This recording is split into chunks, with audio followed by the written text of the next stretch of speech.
Okay guys, we just hit the first camera right off the roadway here, so we're definitely going to hear a little traffic. What did we see? Well, does and 2 3-points and a lot of fawns. That's it.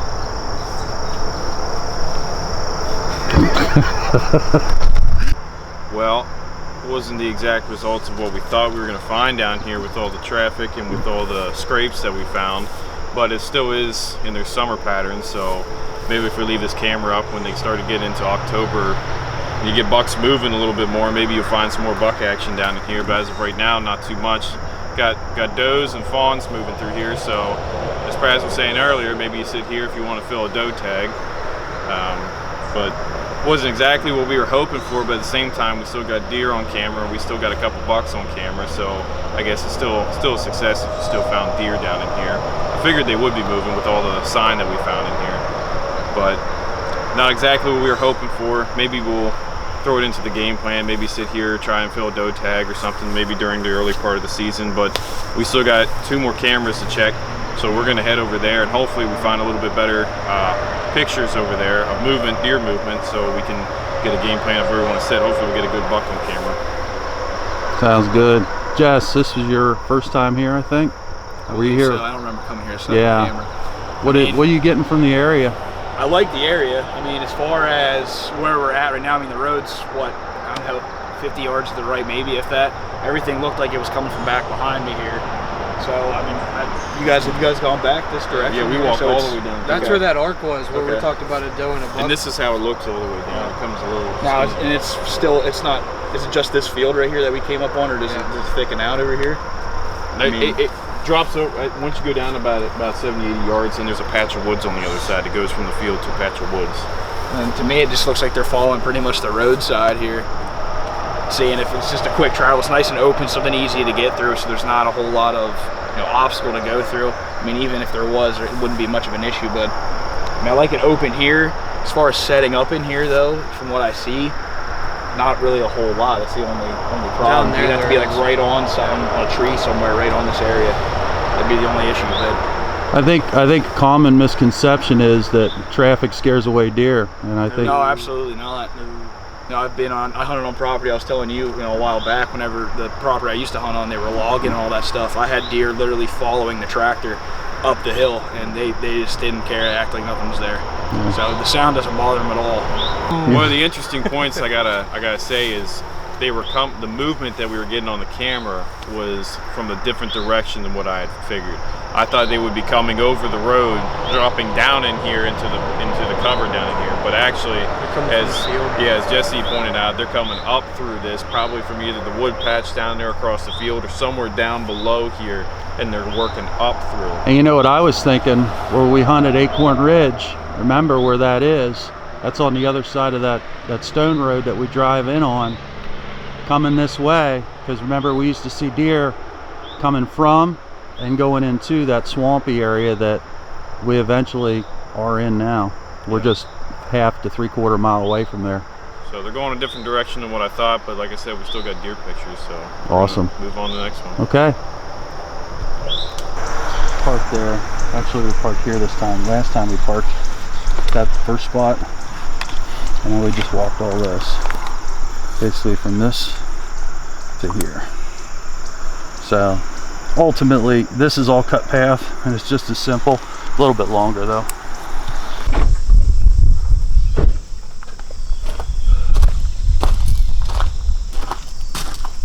You ready, Pocahontas? All right.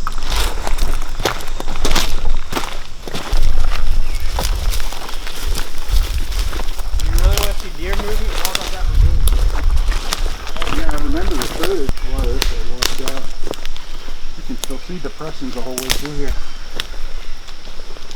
How many pictures? 24. 24. That's it.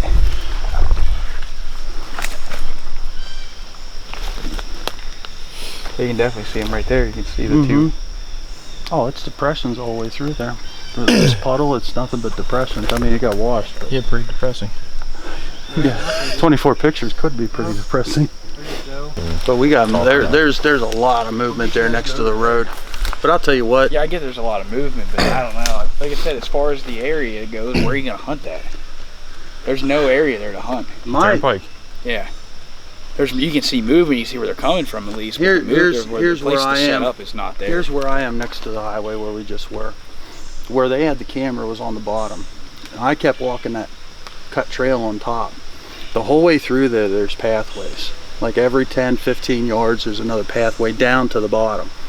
And there may be some people movement there, but there was also deer movement. And these are, I mean, there's some foot wide travel going through there. So the deer are definitely coming up and down at different points.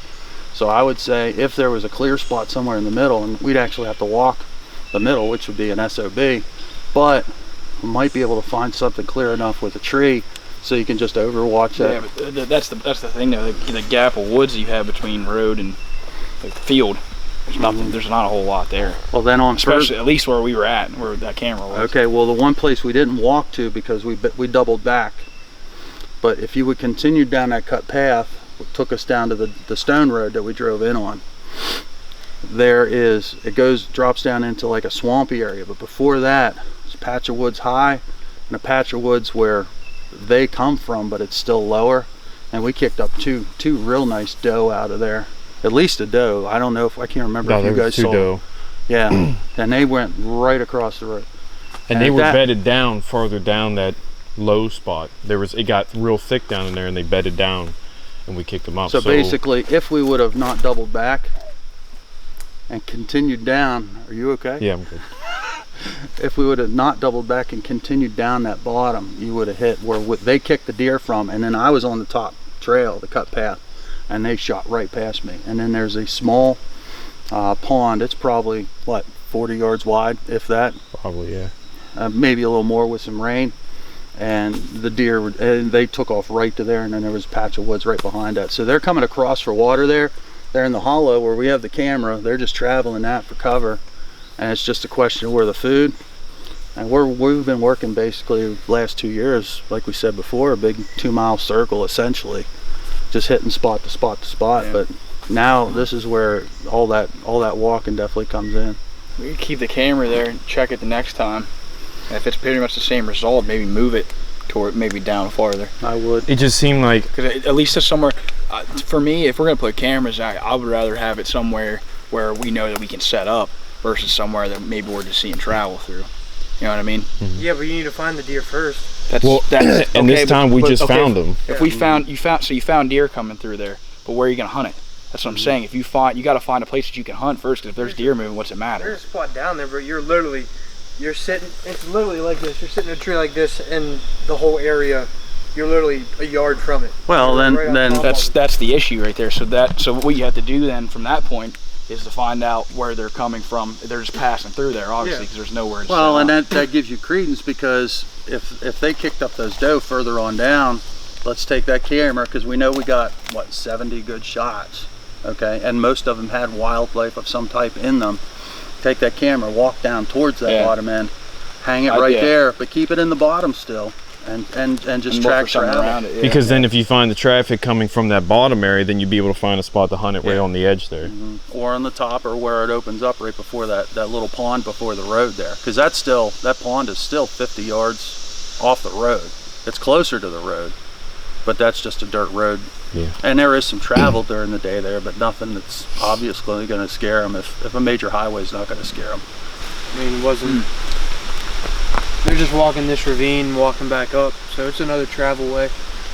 Well, the question is, do we bother leaving it here, or do you want to take it up further, closer to the It's your cut camera, path? You do what you want, man. We just put it out here. Well, we know there's travel coming through here. We knew we were going to see something. I'm thinking move it closer. You want to move it up on this trail above here? I would say go above. I mean, 30, 40 yards, if that. Just put it on this main trail up here. You got room to set another pin. Mm-hmm. Oh no, I'm good. I know where it's at. See it from here. That he had that tree picked out up there. We marked it with that knife. Mm-hmm. It's up there. But like I said, the trail that he had picked out that was in front of it when we came to put it up there, okay, there wasn't any fresh sign on it. Man, this is where we're at right now. Yeah, the pin for camera had to be. It's up there right around one of those two pins, close. But because I know we talked about doing one over here, Okay, that might be it. That looked like a tree stand symbol to me. No, yeah, that's the camera. That's right up here. Yep, the tree stand is right over here because we talked about doing the camera there and the tree stand there. Right, and this has to be that trail that we had walked up on that we had talked about putting the camera on. Yep. And when I looked at that, we had looked at it, there was no fresh sign on it. So that's why I dropped back down into here, because there was these 2 fresh trails coming across. And I'm like, man, this is golden. We're gonna put a camera on it. Something. There had to be something on this trail. It's beat up. Yeah, that's what I'm saying. What's your batteries look like? Stupid question.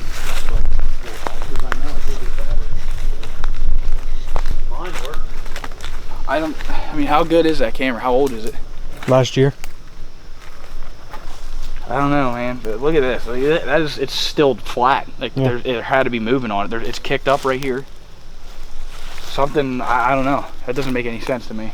Either that camera's not doing a great job of picking up motion. How? Because it took a picture of us leaving and did. it took a picture of us coming in.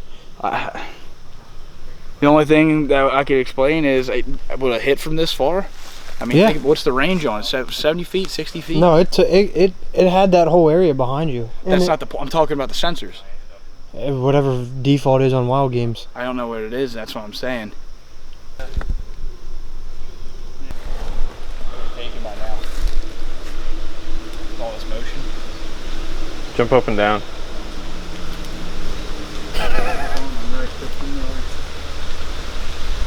Did I say 30 feet? 15 yards Yep. from here. It's not hitting at all, dude. It didn't flash red 1 minute. Not at all. There, it just flashed. See, now move in another 5 yards. Well, you think it would have taken pictures of that? With the wind movement. With the rain and rain, you think I'd still have... Yeah, but that's what I'm saying though. If that's sensor and all that grade on it, something like that, something that little, that moving like that, it wouldn't do it.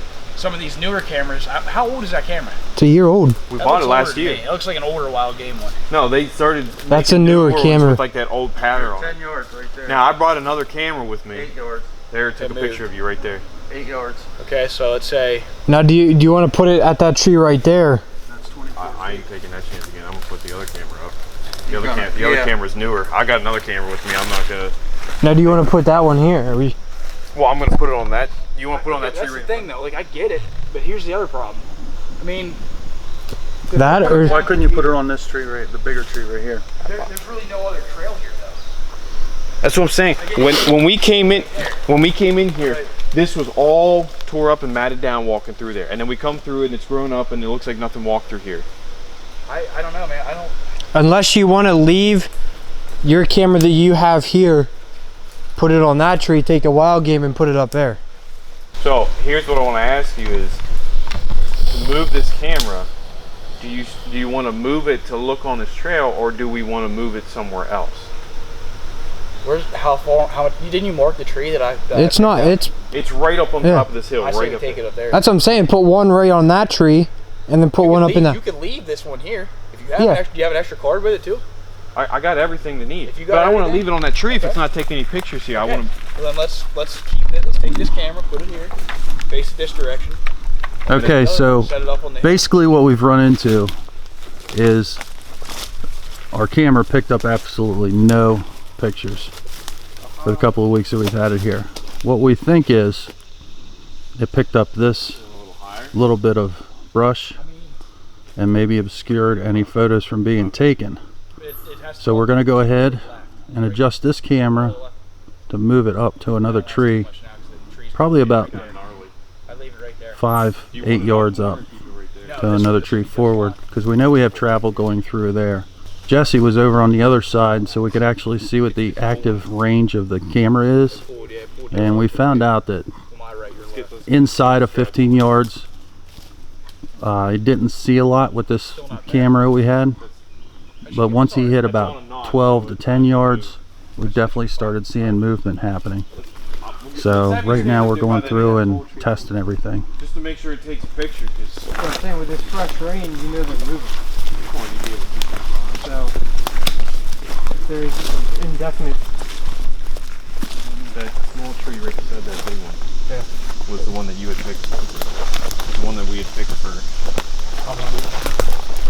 So compared to last time we were here, what kind of growth and changes are you seeing in this area? there's definitely growth. There's no doubt about it.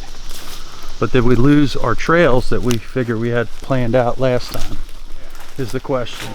Semi. I mean, There's where the rubs start. you can see some small ones here. Hey, there's where the rubs start to go back in the Yeah. beds, and this trail comes right here. But it doesn't look like it's heavily used. It doesn't. Like I can just faintly see it. There's one right here beside me and Matt. There's one right here. There's one right here. We just put it up and see what happens on it. So we got a little convergence of points here, basically. You got a faint one that goes back in there, and then you got it breaks off, and But then you know I see some footprints in there. Yeah, this right here. This is a little fawn. You can see a little face. What about this tree right here then?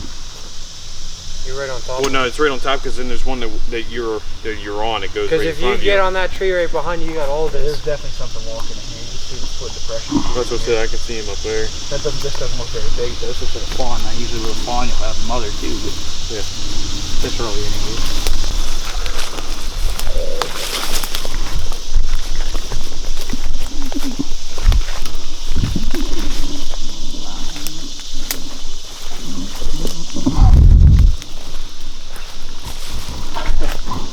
Wow, dude, it doesn't look like anything's been here. Oh, it's kicked up, but I think that's a squirrel. Nothing is flattened down whatsoever. Are they not really using this until later, after they're already hardhorn? Once a bedding area, always a bedding area. Well, that's what I always thought. So it shouldn't matter.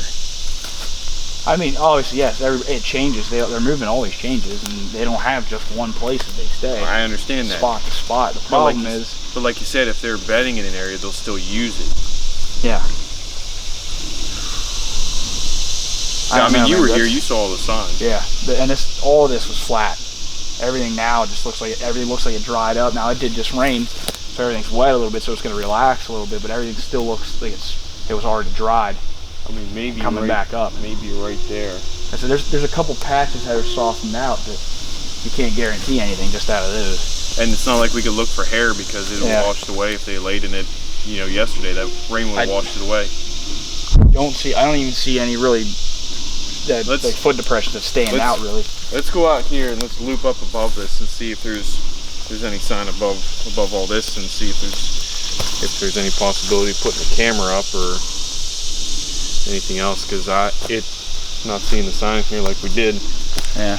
I mean, if it's not, if that if trail the sign's not there, it really doesn't warrant it. I don't think. The what? The trail. There's a trail. Yeah, there's a right little here, one, but it's nothing. But it's not like I can't see. There's no footprints. It's not like that. It's not like that drainage creek No.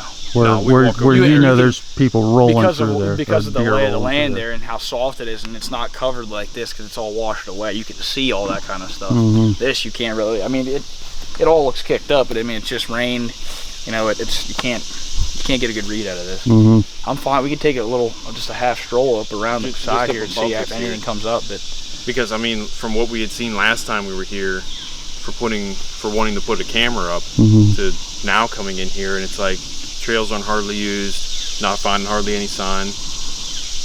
I'm actually stumped a little bit. yeah, this is.